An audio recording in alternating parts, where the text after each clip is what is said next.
This channel does not promote any violent, harmful, or illegal activities. All content provided by this channel is meant for an educational purpose only. নমস্কার, আপনারা দেখছেন TV9 Bangla. দুপুর 3টে মানে full and final studio থেকে আমি শুভজিৎ রয়েছি আপনাদের সঙ্গে। আমার সঙ্গে রয়েছেন আত্রি। আজ ডেডলাইন শেষ হচ্ছে, আর সেই ডেডলাইন আর কয়েক মিনিটের অপেক্ষা। কি করবে কমিশন, কি করবে নবান্ন, সেই খবরের দিকেই নজর রাখবো। এই মুহূর্তে আমাদের দুই প্রতিনিধি আমাদের সঙ্গে রয়েছেন। আপনারা জানেন, আপনাদের আরো একবার জানিয়ে রাখি, ভোটার লিস্টে কারচুপির অভিযোগে 4 জন আধিকারিকের বিরুদ্ধে পদক্ষেপ করার নির্দেশ দিয়েছে কমিশন রাজ্যকে। আর রাজ্য কি করবে, এখনো পর্যন্ত কেন পদক্ষেপ করা হয়নি, এটা জানতে চেয়ে কমিশন চিঠি দেয় রাজ্যকে এবং একটা ডেডলাইন বেঁধে দেয়। আর কয়েক মিনিট। স্বাধীনতা দিবস উপলক্ষে থাকছে বিশেষ অফার আদি ঢাকেশ্বরী বস্ত্রালয়, গড়িয়াহাট ট্রায়াঙ্গুলার পার্ক। আর এই কয়েক মিনিট ডেডলাইন, তারপরেই জানা যাবে, স্পষ্ট হবে রাজ্য কি করতে চলেছে, কি জবাব দিতে চলেছে কমিশনকে। আমাদের সঙ্গে শ্রাবন্তী আমাদের প্রতিনিধি রয়েছেন, আরো বিস্তারিতভাবে জানাচ্ছেন, এবং দীক্ষাও আমাদের সঙ্গে রয়েছেন। প্রথমে একটু দীক্ষার কাছে যাব। দীক্ষা, কারণ এটা একটা সংঘাতের জায়গা তৈরি হয়েছে, বারবার এই কথা বলা হচ্ছে, সেখানে কি করবে কমিশন? ডেডলাইন তার কয়েক মিনিট পরেই শেষ হয়ে যাচ্ছে, কি খবর? স্বাধীনতা দিবস উপলক্ষে থাকছে বিশেষ অফার আদি ঢাকেশ্বরী বস্ত্রালয়, গড়িয়াহাট ট্রায়াঙ্গুলার পার্ক।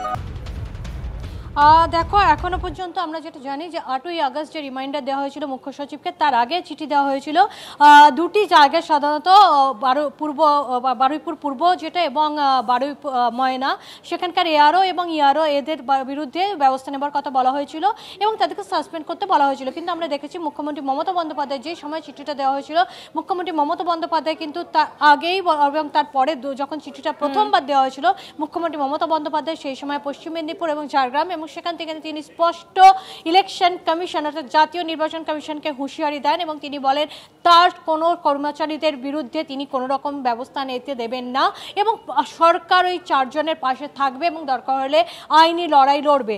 আর তুমি যেটা বলছিলে কয়েক মিনিট বাকি আছে, কয়েক মিনিট বলতে আর 1 মিনিট বাকি আছে যে ডেডলাইনের সময় অর্থাৎ আজকে দুপুর 3টের মধ্যে কিন্তু মুখ্য সচিবকে চিঠি দিতে বলা হয়েছে, কারণ দর্শাতে বলা হয়েছে, যেটা আমরা আগেই আলোচনা করছিলাম। হতে পারে মুখ্য সচিবের তরফ থেকে পুনর্বিবেচনার জন্য চিঠি যেতে পারে, কারণ মুখ্যমন্ত্রী কিন্তু বলে দিয়েছিলেন কোন রকম আইনি ব্যবস্থা নেবেন না বা সাসপেন্ড করবেন না। মুখ্যমন্ত্রী মমতা বন্দ্যোপাধ্যায় পরিষ্কার জানিয়ে দিয়েছিলেন যে এই আধিকারিকদের পাশে রাজ্য আছে, রাজ্য কোনো পদক্ষেপ তাদের বিরুদ্ধে করবে না, এটা তার কথাতেই স্পষ্ট হয়ে যায়। মুখ্যমন্ত্রী মমতা বন্দ্যোপাধ্যায়ের এই বক্তব্যের পর থেকেই যে জায়গাটা তৈরি হয় কমিশন এবং নবান্নের মধ্যে সংঘাত, সেই সংঘাত কি তাহলে এবার আইনি জটের মধ্যে পড়তে চলেছে? এই বিষয়টাই আমরা একটু জানার চেষ্টা করব। শ্রাবন্তী আমাদের প্রতিনিধি রয়েছেন আমাদের সঙ্গে। শ্রাবন্তী, আর 3টে বেজে গিয়েছে, ডেডলাইন শেষ, তাহলে এরপর কি? এই জায়গা থেকেই প্রশ্ন তৈরি হয় যে তাহলে কি আইনি লড়াইয়েরই জায়গা তৈরি হচ্ছে?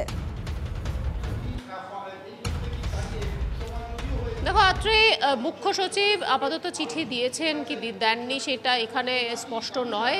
হতে পারে তিনি সরাসরি দিল্লির সদর দফতর কমিশনে সেখানে চিঠি ইতিমধ্যেই পাঠিয়ে দিয়েছেন, মেল করে হয়তো চিঠি পাঠানো হয়েছে। বিষয়টা হলো চিঠির উত্তর নিয়ে, যে চিঠিতে তিনি দেওয়ার কথা বলা হয়েছে অ্যাজ সুন অ্যাজ পসিবল বলে যে কথাটি বলা হয়েছিল, সেখানে তিনি কি লিখেছেন? তিনি কি পুনর্বিবেচনার কথা বলা হচ্ছেন, যেটাই সব থেকে বেশি সম্ভাব্য হতে পারে বলে মনে করা হচ্ছে।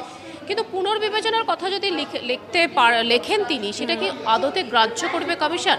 কমিশনের যুক্তি যে না, একেবারেই নয়। তার কারণ প্রায় মাস 3 ধরে ডিএম সহ ইআরওদের বারবার ট্রেনিং দিয়েছে কমিশন এবং সেখানে তারা লিখিতভাবে জানিয়েছে যে তারা যথেষ্ট সন্তুষ্ট, স্যাটিসফাইড। সেক্ষেত্রে এই ধরনের ভুল কোথা থেকে আসছে? স্বাভাবিকভাবেই পুনর্বিবেচনা কতখানি গ্রাহ্য হবে কমিশনের কাছে, এটা একটা বিষয়। যদি আজকে সেই পুনর্বিবেচনার কথাটি না বলে সরাসরি, যেরকমটা মুখ্যমন্ত্রী একটা আগে থেকেই আঁচ দিয়েছিলেন যে তারা কোনো রকম পদক্ষেপ করবে না, তাহলে কি সিএস এর বিরুদ্ধে পদক্ষেপ করার বিষয় থাকছে? তাহলে তার উত্তর কমিশন জানাচ্ছে হ্যাঁ থাকছে। বিগত দিনে আগে এরকম বহু উদাহরণ রয়েছে, সিএস বা তার পদমর্যাদার কোনো ব্যক্তি সরাসরি কমিশনের পদক্ষেপের আন্ডারে পড়েছিলেন। সেক্ষেত্রে এখানে কমিশন ফের সন্তুষ্ট না হলে ফের আরেকবার উত্তর চাইতে পারে। তবে এখনো পর্যন্ত স্পষ্ট নয় সিএস কোনো উত্তর দিয়েছেন কিনা। শ্রাবন্তী, তুমি সঙ্গে থাকো। আগেও এরকম নজির রয়েছে যে এরকম যখন পরিস্থিতি তৈরি হয়েছে তখন কিন্তু কোথাও একটা শাস্তির কোপে পড়তে হয়েছে। তো এই জায়গা থেকেই দাঁড়িয়ে আপনাদের একটু শোনাবো, মনে করিয়ে দেবো মুখ্যমন্ত্রী মমতা বন্দ্যোপাধ্যায় কি বলেছিলেন। মুখ্যমন্ত্রী মমতা বন্দ্যোপাধ্যায় বলেছিলেন যে এই সময় তো ভোট চলছে না, তাই নির্বাচন কমিশনের এই নির্দেশ কার্যকর করা হবে না। আর রাজ্য সরকার এই চারজন, দুজন WBCS অফিসার এবং দুজন ARO, তাদের পাশে রাজ্য সরকার আছে, এই বার্তা তিনি পরিষ্কার করে দিয়েছিলেন। শুনুন। সরকারি কর্মচারীদের ভয় দেখানো হচ্ছে। আমার দুজন অফিসারকে নোটিশ পাঠানো হয়েছে কিনা, তাকে সাসপেন্ড করা হলো।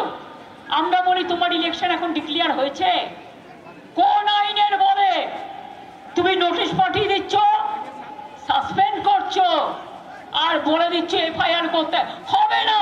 আমি কারো কোনো পানিশমেন্ট করতে দেব না, এটা মাথায় রাখবেন। ভয় পাওয়ার কোনো কারণ নেই। শুনুন, আপনাদের প্রোটেক্ট করার দায়িত্ব আমাদের, আমরা আপনাদের রক্ষা করব জীবন দিয়েও, কোনো চিন্তা করবেন না। কেউ